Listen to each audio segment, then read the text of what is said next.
My dad had an affair, I think it was just after my 11th birthday. He came home and told us, sat me and my sister down with my mum, and my mum was crying, and he said that Susie was pregnant with his child.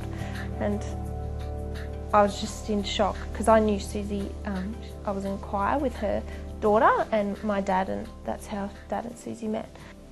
I didn't want to live anymore, and yeah, it's pretty absurd thoughts to have when you're 11. And my sister moved in with my dad and Susie and her kids, and I moved with my mum to Scoresby. I guess I felt rejected, I suppose, by my dad, and so I just felt a bit alone as well. I used to sit at home. It got to a point, I'm 13, 14, taking drugs and drinking, maybe 3 times a week. And sometimes I'd do it by myself. I'd sit at home and just drink, just to try and to feel that hole of loneliness and pain that I was feeling and stuff. So yeah, just tried anything to try and get rid of it, and nothing was working. I had a little girl crush on this guy, and anyway, he went off with another friend of mine who was anorexic.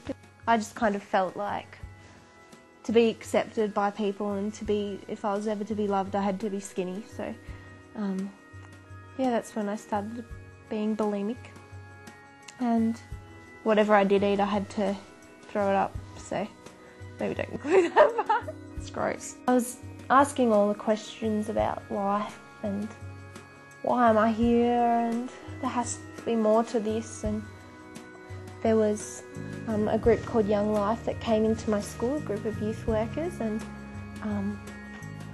yeah, I kind of hung out the back of the oval smoking, and anyway, this girl came up and hung out with us, and she was really cool and just like a surfer chick. And anyway, she ended up telling me she was a Christian, and I was so surprised because I just thought all Christians were old ladies.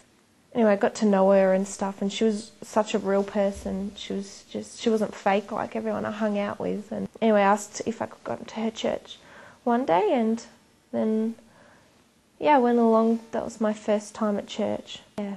Anyway, so everyone at church was real, and actually felt love and acceptance, even though for the first few times going to church I was hungover, but everyone still loved me. And yeah, slowly, it was like about maybe 2-3 months before I actually accepted Christ, but I kind of just hung out with the people and learnt about God, and I just really thought it through a lot. Am I talking too much? Well, it completely changed my life. I wanted to stop living that lifestyle and drinking and smoking and everything. I just wanted to leave it all behind, and yeah, it was a pretty dramatic change. I started to be nice to people at school, and I started to be able to forgive people, which was good. I wanted to forgive my dad and my stepmom, and yeah, I'm a new creation. That's probably the best thing. And that person that I was just speaking about is not who I am now. I'm totally separated. That's not even Lauren. That's not even me. And yeah, I love that. And how I just had a new start to life, and that I've been forgiven for all the bad stuff that I did. And yeah, when I became a Christian, I realised that God loved me for who I was. I didn't have to be anything else, and that He had created my body with all its curves and that, yeah, I needed to love myself the way I am. How I personally worship Him is just by singing to Him, and I'll come home and I'll just sing to God, and that just always makes me feel better.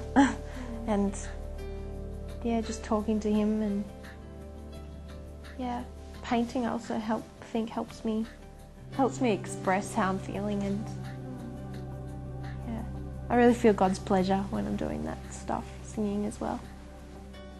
Yeah.